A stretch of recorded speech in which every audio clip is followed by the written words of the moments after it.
orang Islam dengan orang yang tidak beramal dengan Islam, orang yang nak murtad lah, orang murtad. Tapi berlaku fitnah peperangan di antara Islam dengan Islam bermula daripada zaman Sayyidina Umar ibn al-Khattab. Bagaimana Umar al-Khattab dibunuh oleh orang Islam. Dibunuh oleh orang Islam meskipun kita kata orang Islam munafik lah. Okay. So, scroll Syazah. Jadi ayat ini cerita tentang peperangan. Menunjukkan kepada kita proses yang berlaku tu, sesungguhnya fitnah yang berlaku di kalangan umat Islam boleh berlaku peperangan. Okay. Itulah bahaya apabila salah memberi maklumat serta tidak berhati-hati dengan maklumat yang diterima. Okay, sambung kita potongan. Wa in ta'ifatani minal mu'minina qatatalu, dan kalau ada dua golongan dari golongan yang beriman itu berperang.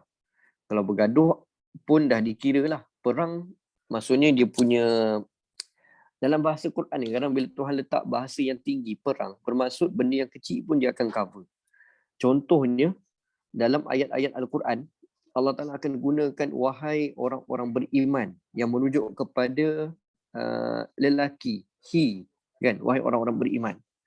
Tapi ya ayyuhallazi ataupun wahai orang beriman, orang beriman lelaki. Tapi kalau orang beriman lelaki, maka termasuk juga saranan tersebut untuk orang perempuan.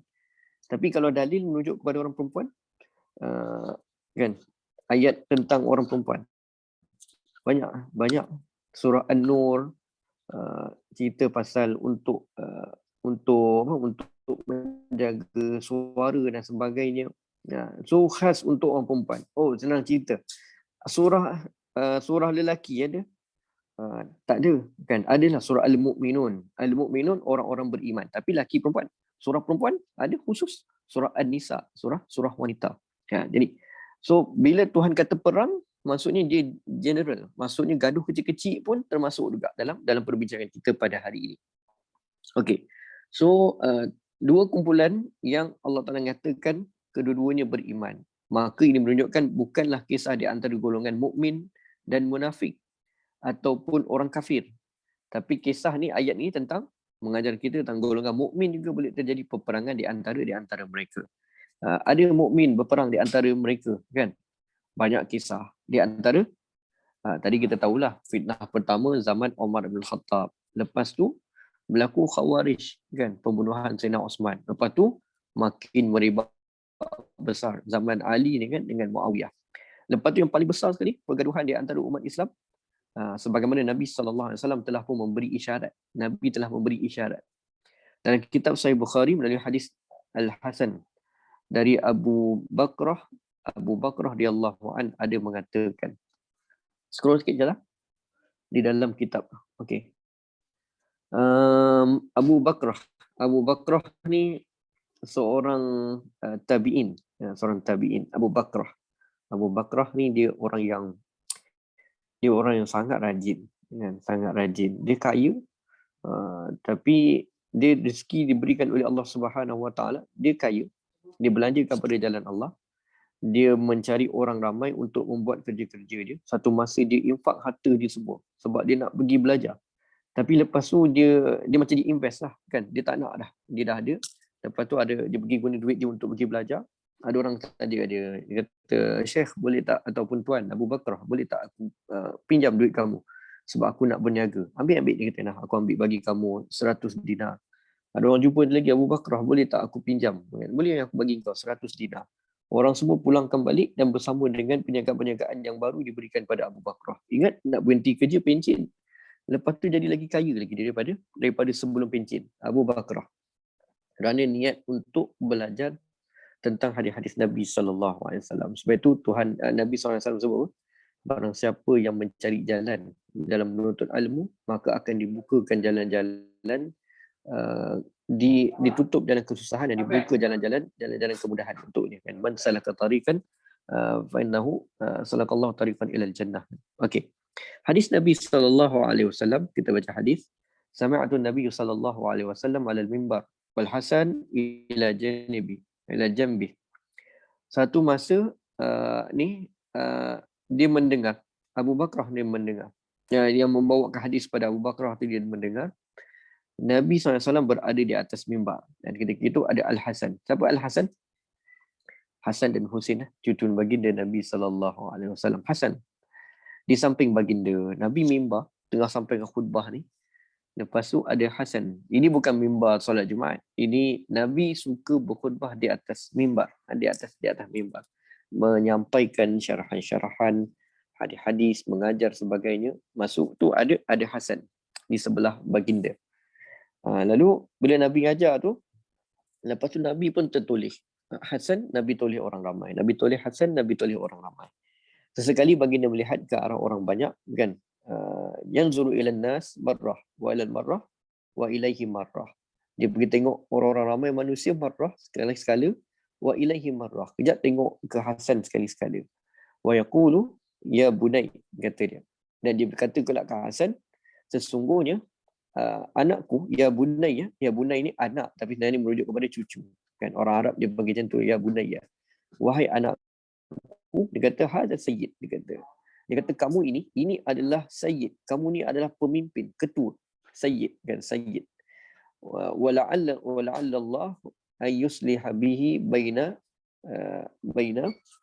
apa tu fi'atain minal muslim. Dia kata sungguhnya engkau Hasan akan jadi pemimpin. Dan dengan perantaraannya, dengan sebabkan engkau wahai Hasan, Allah akan mendamaikan dua kelompok besar kaum muslimin, kan.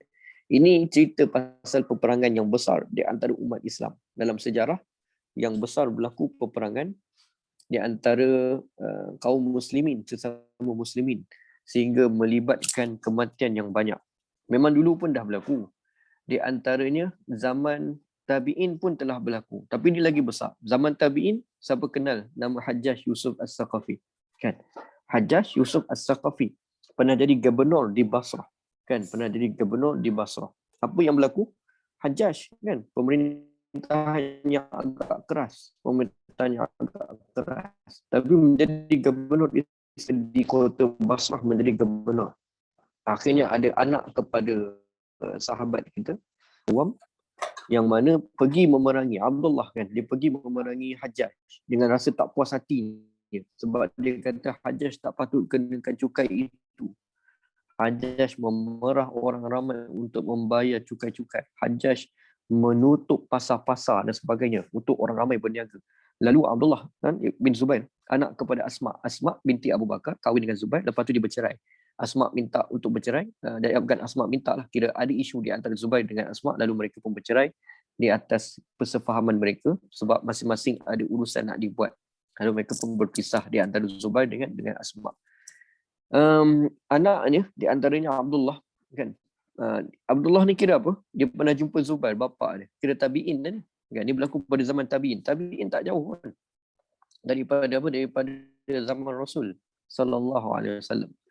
Maka Abdullah pun melawan Hajjaj dan sampai dah berlaku satu peperangan, terbunuhnya Abdullah ini dan dipenggal kepala Abdullah. Muslim dengan Muslim. Dibunuh Abdullah, lalu kepala Abdullah dicocok dengan tombak dan digantung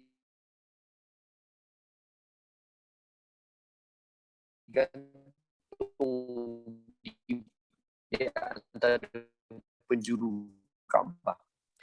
Dan kata Hajjaj, tak ada siapa boleh turunkan kepala penentangku, kata Hajjaj, kan. Namanya tu penentang kaum muslimin. Lagi. Okay, that's okay tak? Kena tutup video. Tutup video okey tak? Lagi kejap.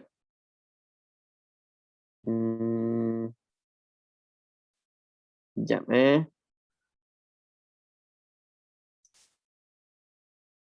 Macam dah okey dah. Macam okey dah? Okey. Okey. Dah clear balik. Okey dah. Okey, sebab saya tutup video.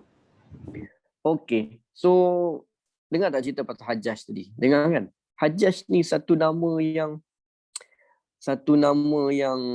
kalau kita baca lah dalam hadis dan sebagainya, kisah-kisah sirah, tuan-tuan semua akan mendengar Hajjaj ni, dia bunuh anak sahabat dan Abdullah. Bapa Abdullah ni Zubair Al-Awwam. Di antara Zubair termasuk tak 10 orang dijamin syurga? Kan termasuk 10 orang dijamin syurga. Hajjaj dibunuh, dia penggal kepala, dia ambil kepala tersebut dan dia letak di tombak digantung di penjuru Kaabah. Dan dia kata tak ada siapa pun boleh turunkan melainkan si ibunya sendiri. Kan? Si ibunya sendiri. Asma ni umur dia panjang, umur dia agak tua. Dan sampailah satu masa ketika Asma dia pergi dan Asma kata dia tak nak minta untuk turunkan. Lalu lama-lama orang turunkan jugalah. Sebab mana boleh letak mayat, kepala mayat lama-lama busuk lah nanti.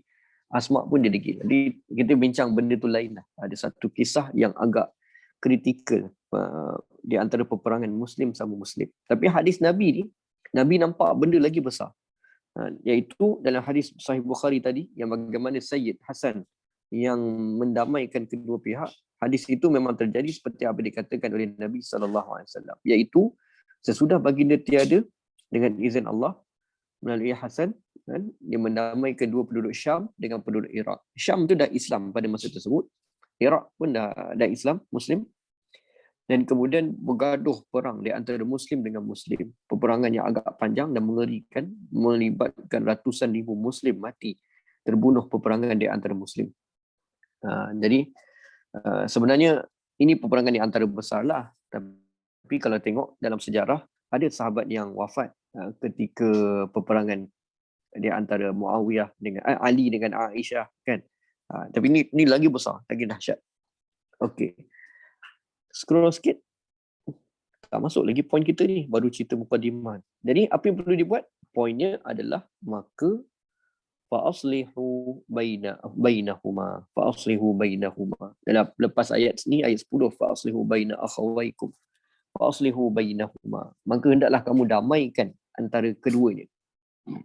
Malaysia menjadi negara sukarelawan, kan, pendamai isu di Myanmar. Tapi tak tahulah ada Muslim ataupun tidak Muslim. Tapi jika berlaku peperangan di antara Muslim, contoh, hari ini apa Muslim yang bergaduh sama Muslim? Negara Yaman dengan Saudi, kan? Yaman dengan Saudi. Yaman dengan Saudi. Tu pun berlaku. UMNO Ustaz, UMNO lawan. Itu pun betul juga. Itu kecil, kan? Itu pun tak tahulah, kan? Perlu ada pendamai lah. Perlu ada pendamai, bukan melapi-api, kan.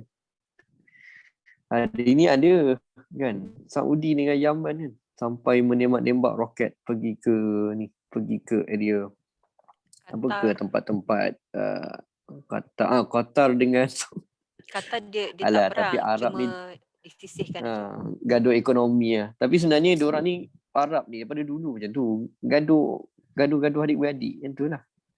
Dia kalau nanti berbaik, dia sekarang dah baik balik lah. Qatar dah boleh dibuka balik laluan udara dia untuk Saudi. Okey. Faslihu bainahuma. Kan. Okey. Supposed to be, patutnya saya dah ada internet balik ni. Tapi nantilah. Takut usik-usik nanti hilang. Okey. Maka perlukan pihak ketiga untuk menjadi orang tengah untuk mendamaikan, yang menjadi orang tengah untuk mendamaikan di antara dua golongan mukmin yang berperang itu, iaitu pihak ketiga yang tidak terlibat, kan. Dalam surah Talak, surah An-Nur, untuk suami isteri bergaduh pun kena cari orang ketiga, kan. Bukanlah suami cari orang tiga, tak. Maksudnya cari orang ketiga untuk mendamaikan. Orang ketiga ni kan salah sebab kan jadi lain lah, jadi, kan. Itu untuk mendamaikan, bukan untuk mengapi-api, kan. Okey. Okay. Terus buat TV. Kejap. Dia tadi blackout dan buka balik. Kejap.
Okay, test.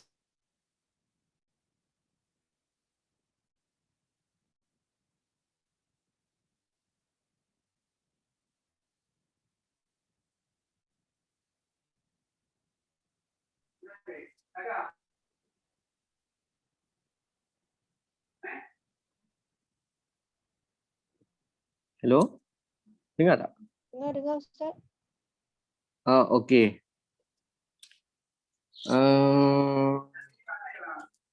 Ya, kejap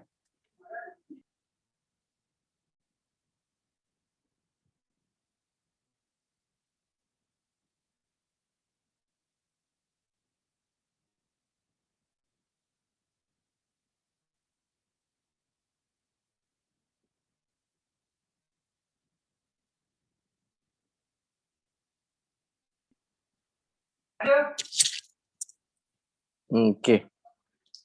So, ini peperangan yang besar tadilah, kan? Kita sambung.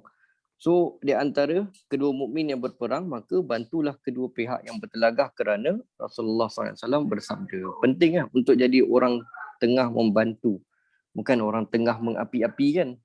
Hadis Nabi SAW an Anas an Nabi SAW qala ansur akhaka zaliman atau mazluman.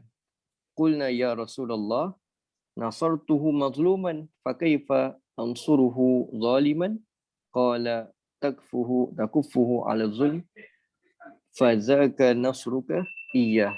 Okay. Hadis Nabi sallallahu alaihi wasallam, Nabi kata, tolonglah saudaramu yang berbuat zalim. Kata Nabi, tolonglah saudaramu yang berbuat zalim. Dan yang diperlakukan zalim, yang orang zalim dan orang yang kena zalim, teraniaya. Lalu sahabat tu bertanya, wahai Rasulullah, dia kata, aku tolong orang yang perlukan, orang yang diperlakukan zalim. Orang yang teraniaya tu okeylah. Lalu bagaimana nak tolong orang yang buat zalim? Baginda menjawab, engkau cegah dia dari berbuat kezaliman. Itulah cara pertolonganmu kepada dia. Okey, Syazah.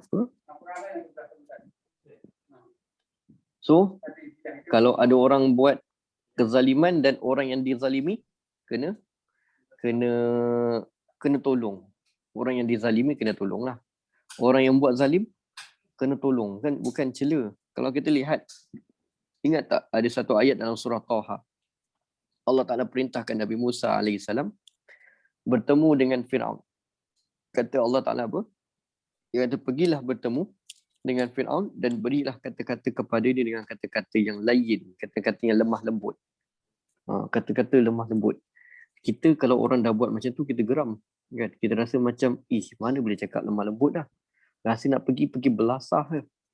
Kan? Allah Ta'ala suruh Nabi Musa bertemu dengan Fir'aun, bercakap dengan lemah lembut. So, kalau tolong orang dizalimi, perlu. Dan tegurlah orang yang menzalimi tersebut sekiranya dia melakukan kezaliman. Sebab itu pun adalah satu pertolongan yang penting untuk kita lakukan. Sebagaimana Nabi SAW suruh kita buat. Okey. Fa'in bagat ihdahuma alal ukhra. Tapi kalau yang satu melanggar perjanjian yang lain, fa'in bagat. Bagat ni apa bagat? Bagat. Dalam ayat ni, turut disebut hal berkaitan burah. Bagat, burah. Burah ni apa dia? Iaitu satu hukum mengenai pemberontakan yang dilakukan terhadap pemerintahan yang adil dan sah. Boleh tak kita pergi buat demonstrasi? Contohlah, kan kita nak kait dengan ayat ni contohnya. Nanti boleh kita fikir-fikir. Boleh tak? Agak-agak betul ke perjuangan Al-Ma'unah, kita kata? Pergi rampas senjata, lepas tu nak menggulingkan yang di-Pertuan Agong. Dia punya matlamat dia. Burah lah, burah. Kan? Kategori burah. Kan? Pemberontakan dilakukan pemerintahan yang adil dan sah. Dah menang, contoh, dah menang pilihan raya, tiba-tiba kita bawa turun tentera untuk gulingkan kerajaan jadi kerajaan tentera sementara, contohnya. Ataupun ni kerajaan lah. Buah ni tak adalah dalam bentuk kepimpinan. Kan kepimpinan pun ada juga kan. Orang dah dilantik elok-elok, tiba-tiba kita nak dia turun. kan, jatuhkan dia. Okay. So burah, menurut jumhur ulama, hanya penderhakaan yang menggunakan kekuatan fizikal saja yang boleh dianggap sebagai jenayah burah. Maksudnya pemberontakan kepada kerajaan yang berunsur fizikal. Contohnya al-ma'unah, kan? Dia pergi masuk kamp tentera, ambil senjata, bawa keluar, dan senjata dia dah dapat. Kemudian dalam matlamat dia adalah untuk menggulingkan yang di-Pertuan Agong. Menggulingkan negara lah. Menggulingkan negara. Ataupun merampas negara. So itu sahaja yang boleh kita katakan sebagai burah. Adapun pergi demonstrasi, menyatakan tidak setuju di Padang Merbuk, kan, contohnya. Ataupun berjalan di Dataran Merdeka. Itu tak dikira sebagai burah. Setuju ke tak setuju, kita punya perbincangan bukan itu. Perbincangan kita adalah untuk mengenal pasti perkataan barat ni. Fa'in barat, burah. Kan? Burah ni iaitu penentang. Kan? Jangan ni, tapi ni untuk konteks kerajaan, negara, ataupun satu kepimpinan yang tinggi.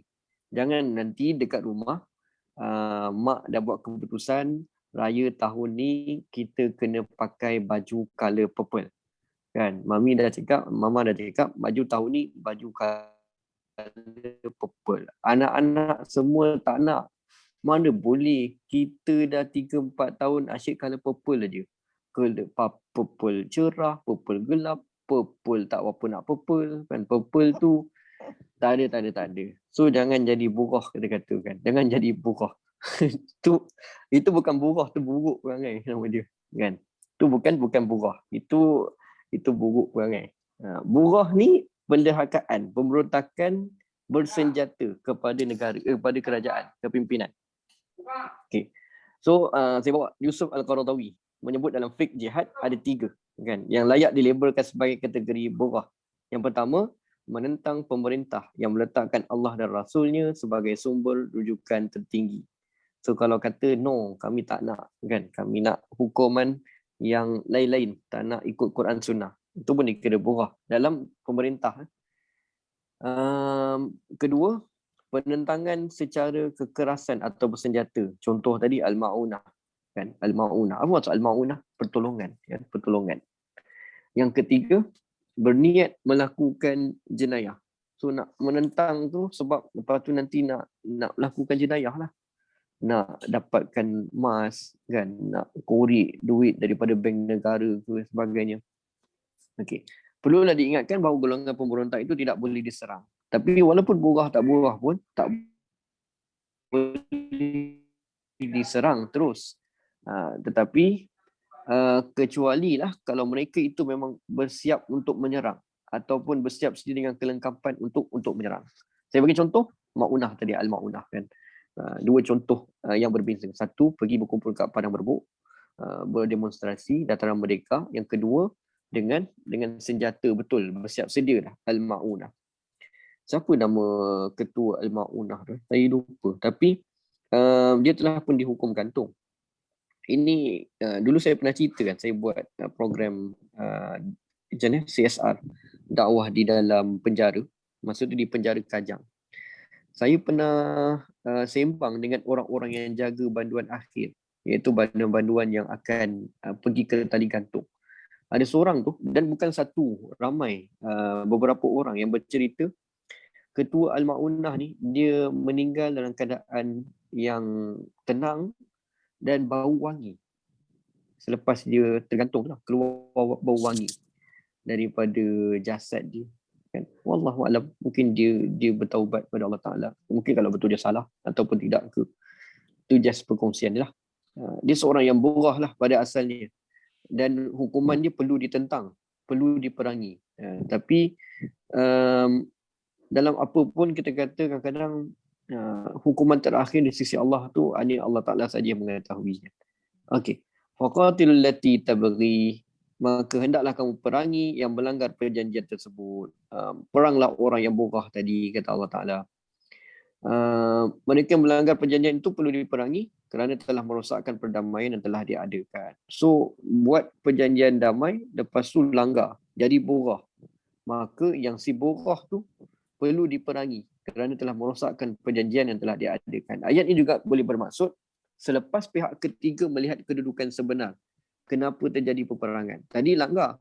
Yang ni pula, bila kan tadi ada perdamaian, jadi orang ketiga, jadi orang yang nak mendamaikan, tapi dia kenal pasti, betul lah si kumpulan A tadi yang perang dengan B tadi, C jadi pendamai. C kata kenal pasti siasat-siasat, rupanya A memang bersalah, A ni memang jahat. Lalu boleh juga ayat ni katakan, iaitu dah tahu orang tu jahat, maka boleh perangi tim yang A tadi, join pula si B untuk melawan si A tadi, sehingga si A berhenti daripada melakukan kezaliman. Okey. Tak faham Macam Ustaz. mana? Jadi bukan kita kita pun burah sama. Tidak, dia macam ni. Burah tadi tu satu cerita, iaitu penentang, kita boleh lawan dia.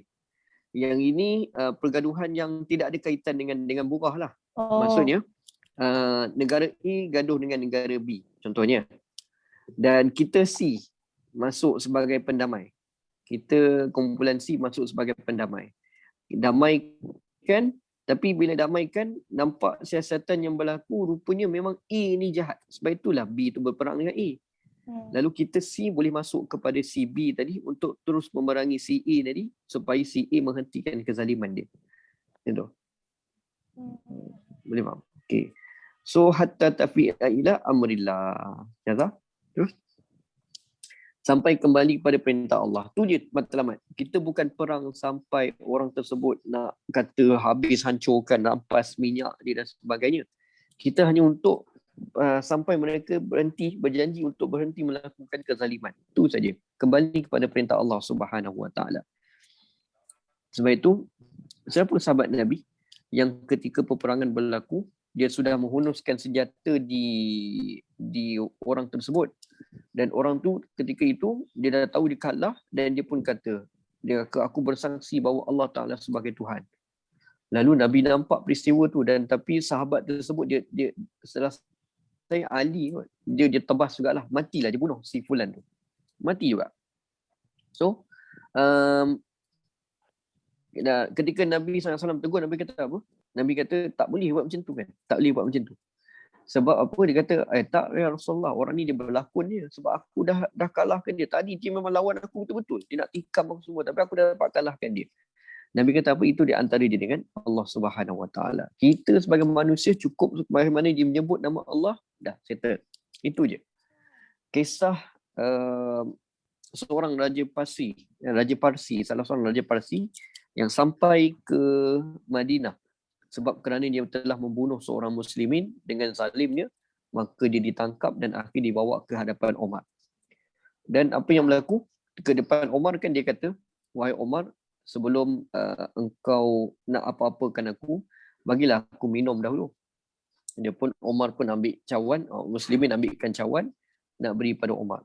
Nak beri pada si Raja Parsi tu. Belum Islam lagi. Belum Islam. Lalu dia pun nak minum, dia tak nak minum. Umar kata, cepat habiskan minuman tu kan. Nak Umar dah geram ni, cepat habiskan minuman. Dia kata apa? Tidak, dia kata, aku takut nak minum. Sebab kalau aku minum, nanti aku takut tak sempat habis minum, kau dah bunuh aku. Kata Umar apa? Tidak, dia kata, demi Allah, aku janji kau tak akan diapa-apakan sampai kau selesai minum. Dia minumlah cepat. Jadi dia minum separuh, baki tu dia buat apa? Dia tumpahkan ke atas pasir. Jadi, bila dia melihat, Umar pun tanya, kenapa kau buat begitu? Dia kata, sekarang Umar, kau tak boleh bunuh aku. Pasal apa? Sebab kau dah janji, kalau aku habiskan minuman ini, barulah kau boleh bunuh aku ke siasat ke apa. Sekarang kau tak boleh buat macam tu. Sebab aku tak habiskan pun air tu dah tumpah ke atas pasir. Umar memang geram, dia ambil pedang, dia nak bunuh dah orang tu, Raja Parsi tersebut. Tapi Hurnuzan, itulah nama raja tu. Tapi Anas bin Malik, dia capai pedang dia tahan pedang Umar. Ting kan. So Umar tak jadi bunuh. Umar kata, kenapa kau tahan pedang aku? Sungguhnya dia ni bermuka-muka, kata Umar. Dia ni jahat.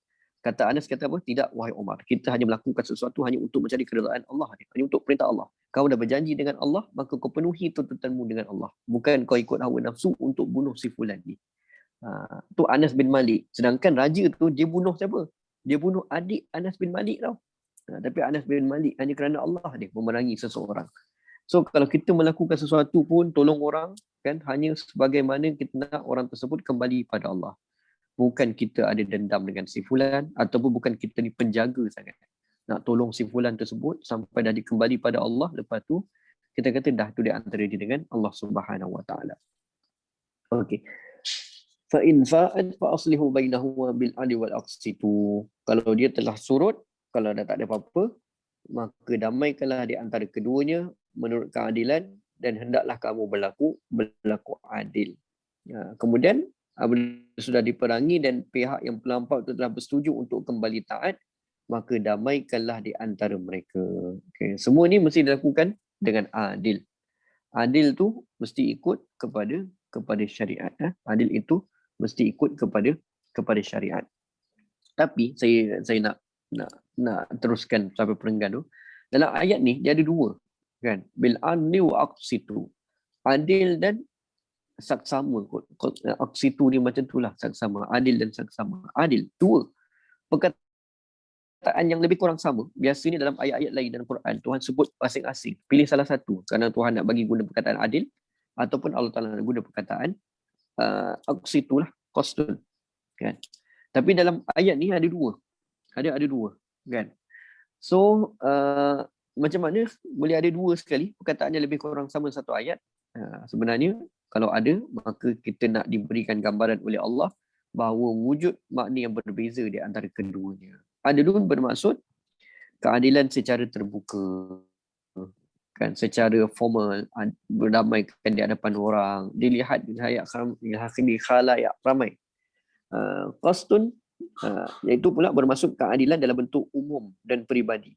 Maksudnya tak adalah formal sangat, kan? Tapi dia lebih pada hal-hal peribadi pun boleh juga, iaitu hal dalam kehidupan, masuk hal-hal keluarga. So pun mesti dijalankan dengan adil. Dalam hal-hal keluarga kita tak panggil keadilan, kita panggil qasdun lah, qasdun. Panggil apa, keadilan dalam bentuk keluarga. Jadi kat sini Allah Ta'ala nak maksudkan iaitu kehidupan mestilah tegas menjaga keadilan sama ada secara umum ataupun secara peribadi.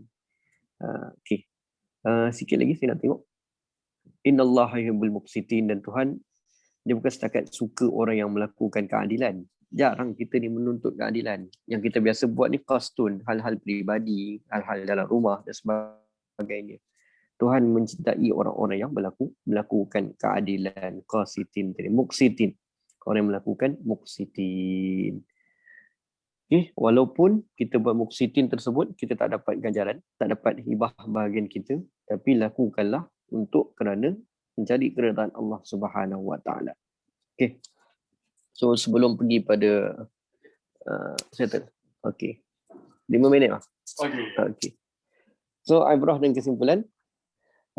Dalam ayat ini Allah Ta'ala dihukum kedua-dua kelompok orang beriman yang sering hanyut dengan sentimen perasaan yang selirat kebencian, lalu tuduh-menuduh, fitnah-memfitnah, kafir mengafir, ejek mengejek dan sebagainya. Ayat ni tentang orang beriman.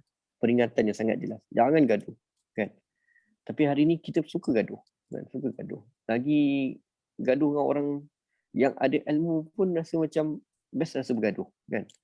Kita lupa bahawa sebenarnya Tuhan suruh kita didamaikan, kan, di antara satu dengan yang lain. Lepas ni kita akan masuk ayat persaudaraan ni, ayat ke-10. Innamal mu'minuna ikhwah. Kata Allah, orang beriman tu bersaudara, bukan kena rapat dia, dia kena bersaudara. Okay. Yang kedua, antara pengajaran yang terdapat dalam Al-Quran ialah mencari orang ketiga yang dipercayai. Bukan ada orang ketiga, tak. Ini mencari orang ketiga yang dipercayai lagi adil dalam membantu menghentikan suatu persengketaan. Dalam Quran kan cerita dalam surah yang lain, ketika bergaduh suami isteri pun kerana ada orang ketiga juga yang dipercayai, mahkamah, kan, sebagainya. Itu orang ketiga lah, pihak ketiga. Yang ketiga, Allah Ta'ala menyukai hamba-Nya yang selalu menyatukan manusia yang lain, kesatuan. So mari kita join bersatu. Tak ada.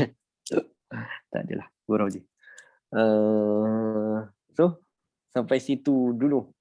Kita buka pada ada apa-apa soalan tak? Kalau tak pun tak apa. Next week kita satu hari lagi sebelum Ramadan akhir. Harap kita dapat buat kelas lah. Sayanglah. Ramadan ni banyak pahala. Berganda-ganda. Kalau kita buat biasa makan 10 ni 100 ni. Okay. So ada apa-apa soalan?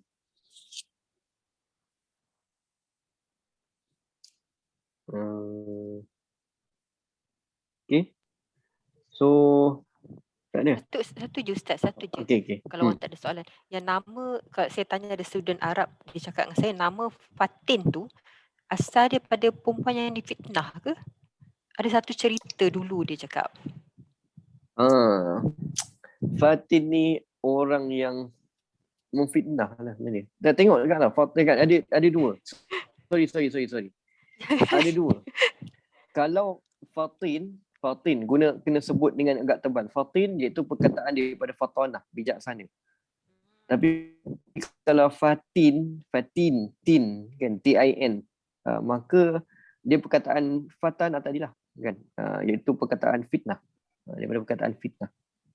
So Fatin tak salah, tapi kena sebut tu betul lah Fatin. Ya Fatin ta. Ejaan dia to. Fa alif ta nun, Fatin, orang yang bijaksana. Kan sifat Nabi fatanah. Okay, kalau Fatin tu ialah fatana dengan daripada fatana kan perkataan fitnah.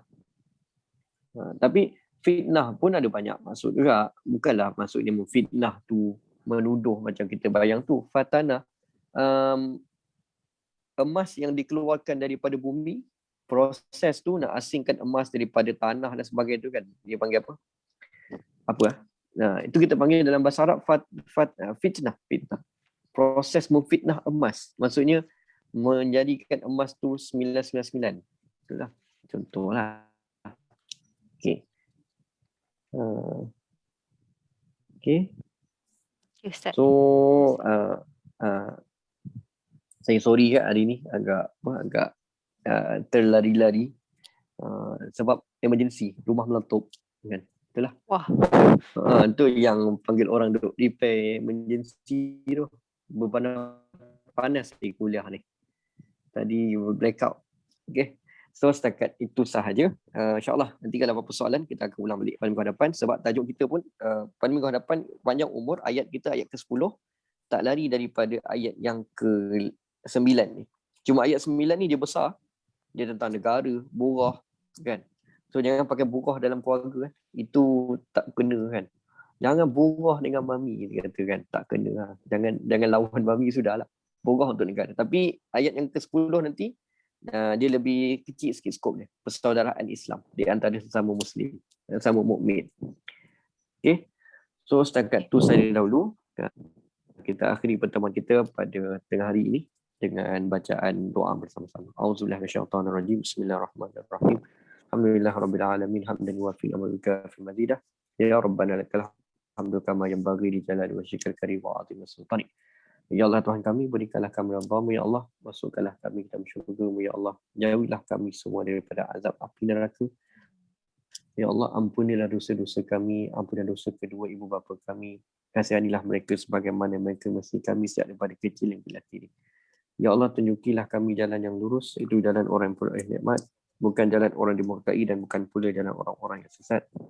Ya Muqallibal Qulub, wahai Tuhan yang membolak-balikkan hati, tetapkanlah hati kami dalam agama-Mu dan syariat-Mu. Ya Allah, matikanlah kami dengan keadaan husnul khatimah, dan Kau matikan kami dengan keadaan su'ul khatimah. Ya Allah, Allahumma istajib du'aana wa siyamana wa qiyamana wa ruku'ana wa sujudana ya arhamar rahimin. Allahumma barik lana fi Ramadan wa ballighna lailatul qadar. Rabbana atina fid dunya hasanah wa fil akhirati hasanah wa qina azabannar. Wa sallallahu ala Muhammad walhamdulillahi rabbil alamin. Taqabbalallahu minkum. Assalamualaikum.